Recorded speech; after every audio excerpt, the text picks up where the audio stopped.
કરમસદ આણંદ મહાનગરપાલિકાના એસી ઓફિસમાં બેસવા ટેવાઈ ગયેલા મોટા સાહેબોને નમ્ર વિનંતી કે તમે તમારી જિંદગીની જરૂરિયાત કરતાં બમણી ફેસિલિટી એ પણ સરકારના પૈસાથી મેળવી લીધી છે સાહેબ.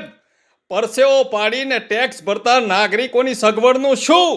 ઘણી જાહેર જગ્યાઓ પાસે સામરખા ચોકડી જિલ્લાનું સ્ટેચ્યુ પાસે રાતે મધરાતે બહારથી આવતા જતા પેસેન્જરો આપણી બહેન દીકરીઓ શરમ આવે છે કે શૌચાલય માટે ક્યાં જવું? જંગલમાં? શું તમારે મોદીજીની પ્રતિજ્ઞા ઉપર પાણી ફેરવવું છે?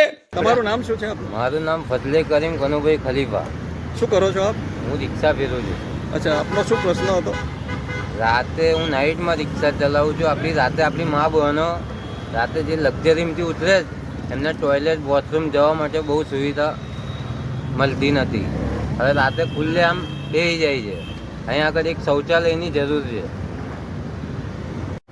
અહીંના આપણે નગરપાલિકાના કાઉન્સિલરો છે, જે કરમસદ મહાનગરપાલિકા છે, એમને મારી ખાસ વિનંતી કે અહીં શૌચાલય તૈયાર થાય, કે અહીં મારી મા બહેનો કહેતા અચકાય છે.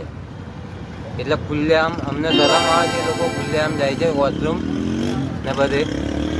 બસ આ તકલીફ દૂર કરે એમની.